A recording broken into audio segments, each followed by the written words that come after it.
आज हम आपको आमलकी से जुड़ी हुई पारण कथा सुनाएंगे। द्वादशी के दिन हमें पारण कथा आमला के वृक्ष की पूजा अवश्य करनी चाहिए। तो आइए इस कथा का आरंभ करें। मुख्य पांडव युधिष्ठिर के अनुरोध पर श्री कृष्ण ने आमला एकादशी व्रत का महत्व समझाया, जो सभी पापों से मुक्ति दिलाता है। विष्णु प्रेमी इस व्रत की पूजा विधि से विशेष फल प्राप्त करते हैं। युधिष्ठिर ने श्री कृष्ण से फागुन शुक्ल पक्ष की एकादशी का महत्व जानना चाहा।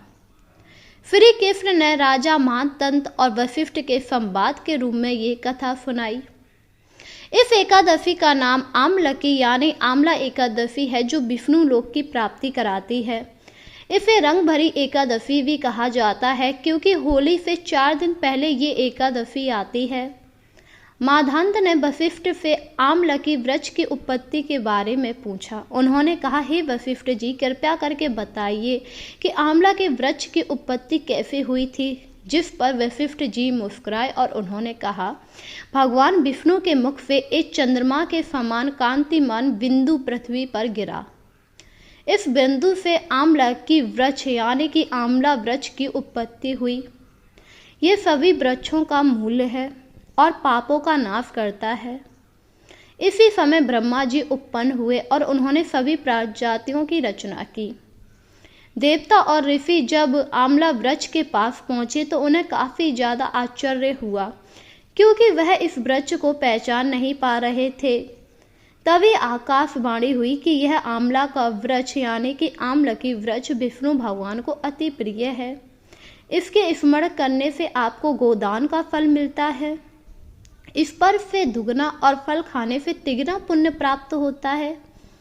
इसके मूल में विष्णु, ऊपर ब्रह्मा, स्कंद्र में रुद्र, शाखाओं में मुनि, टहनियों में देवता, पत्तों में वसु, फूलों में मृदड़ और फलों में सभी प्रजातियां निवास करती हैं।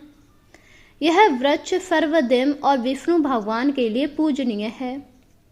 ऋषियों ने जब आकाशवाणी करने वाले से पहचान पूछी तो आकाशवाणी ने स्वयं को सनातन विष्णु भगवान बताया। यह सुनकर ऋषि मुनि ने विष्णु भगवान की स्तुति की। उन्होंने कहा, संपूर्ण भूतों के आत्मा भूत, आत्मा एवं परमात्मा को नमस्कार। अपनी महिमा से कभी च्युत न होने वाले अच्युत को नित्य प्रणाम। अंतर रहित परमेश्वर को बारंबार प्रणाम। दामोदर कवि सर्वज्ञ और यज्ञेश्वर को नमस्कार। मायापते आपको प्रणाम, आप विश्व के स्वामी हैं, आपको नमस्कार। ऋषि मुनियों की इस तरह स्तुति करने से विष्णु भगवान ऋषि मुनियों से काफी ज्यादा प्रसन्न हुए और उनसे वरदान मांगने को कहा, जिस पर ऋषि मुनियों ने स्वर्ग और मोक्ष देने वाला व्रत मांगा। विष्णु भगवान ने बताया, फागुन शुक्ल पक्ष में पुष्प नक्षत्र युक्त द्वादशी को आमलकी एकादशी व्रत करना चाहिए। इस दिन आमले के वृक्ष के पास रात्रि जागरण करने से सभी पापों से मुक्ति मिलती है और हजारों गायों के दान के बराबर फल प्राप्त होता है।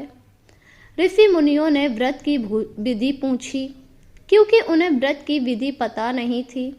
जिस पर विष्णु भगवान ने एकादशी के दिन सुबह दातुन करने का संकल्प लेने के लिए कहा। इसके बाद कहा कि मुझे कहना चाहिए कि मैं एकादशी को निहार रहकर दूसरे दिन भोजन करूंगा। आप मुझे शरण में रखें। इसके बाद पतित, चोर, पाखंडी, दुराचारी, मर्यादा भंग करने वाले, गुरुपतिगामी से बात नहीं करनी चाहिए। मन को बस में रखकर स्नान करना चाहिए। स्नान से पहले शरीर पर मिट्टी लगानी चाहिए। इसके बाद आपको मिट्टी लगाने के बाद एक मंत्र कहना चाहिए, जिसका अर्थ है, वसुंधरे तुम्हारे ऊपर अश्व और रथ चला करता है तथा 52 अवतार के समय भगवान विष्णु ने तुम्हें अपने पैरों से नापा था। मैंने करोड़ों जन्मों में जो पाप किए हैं, मेरे उन सारे पापों को हर लीजिए। इसके बाद आपको स्नान करना चाहिए। स्नान में भी आपको एक मंत्र करना चाहिए, जिसका अर्थ होता है, जल की अधिष्ठी देवी माता, तुम संपूर्ण भूतों के लिए जीवन हो। वही जीवन जो स्वदेश और अद्वैत जाति के जीवों का भी रक्षक है। तुम रसों की स्वामिनी हो, तुम्हें नमस्कार। आज मैं संपूर्ण तीर्थों, कुंडों, झरना, नदियों और देव संबंधी सरोवरों में स्नान कर चुका। मेरा ये स्नान उत्त सभी स्नानों का फल देने वाला होगा। इसके बाद विद्वान व्यक्ति को परशुराम जी की सोने की प्रतिमा बनवानी चाहिए। भोजन के बाद घर आकर पूजा और हवन करना चाहिए। फिर सभी सामग्री लेकर आंवले के वृक्ष के पास जाना चाहिए। वहां वृक्ष के चारों ओर जमीन साफ करनी चाहिए। शुद्ध भूमि में जल से भरे नए कलश की स्थापना करनी चाहिए। कलश में पंचामृत और सुगंधित चंदन लगाना चाहिए। फूलों की माला पहनाकर धूप दीप जलाना चाहिए। पूजा के लिए नया छाता, जूता और वस्त्र भी रखने चाहिए। कलश के ऊपर एक पात्र रखकर उसमें लांजे भरनी यानी जौ भरनी चाहिए। फिर उस पर परशुराम जी की प्रतिमा स्थापित करनी चाहिए। विभिन्न मंत्रों से परशुराम जी के चरणों, घुटनों, जांघों, कमर, पेट, छाती, बाहां, गला, मुख, नाक, आंखें और माथे की पूजा करनी चाहिए। फिर जल से अर्घ्य देना चाहिए। अर्घ्य का भी मंत्र जाप करना चाहिए, जिससे आपको विष्णु स्वरूप परशुराम जी को आपके ऊपर कृपा होगी। आपको उनको बार बार नमस्कार करना चाहिए। इसके बाद आंवले के पेड़ को भी कहना चाहिए कि आप मेरा ये अर्घ्य ग्रहण कीजिए। फिर भक्ति पूर्वक जागरण करना चाहिए। नृत्य, संगीत, वाद्य, धार्मिक कथाओं से रात्रि बितानी चाहिए। सुबह विष्णु भगवान का नाम जाप करते हुए आंवला के वृक्ष की 108 या 25 बार परिक्रमा करनी चाहिए। पेड़ की परिक्रमा करने के बाद आपको आरती करनी चाहिए।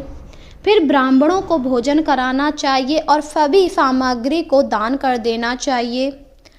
आंवला के वृक्ष की परिक्रमा और स्पर्श करके स्नान अवश्य करना चाहिए। फिर ब्राह्मणों को भोजन कराकर खुद भोजन करना चाहिए। इस व्रत से सभी तीर्थों के दर्शन और सभी दानों के बराबर फल मिलता है। ये सभी व्रतों में उत्तम है। वशिष्ठ ने बताया कि विष्णु अंतर्ध्यान हो गए, जिससे सभी ऋषि मुनियों ने इस व्रत का पालन किया, जिससे अंतधाम में उन्हें वैकुंठ धाम मिला। जिस पर श्री कृष्ण ने युधिष्ठिर से भी इस व्रत को करने का आग्रह किया था। यह व्रत सभी पापों को मुक्त कराता है और आपको विष्णु भगवान की शरण में ले जाता है। इसलिए एकादशी वाले दिन आपको आंवला की व्रत करने के बाद दूसरे द्वादशी वाले दिन पारण कथा अवश्य कहनी चाहिए, जिससे आपके ऊपर विष्णु भगवान की कृपा हमेशा बनी रहती है। तो बोलो जय विष्णु भगवान।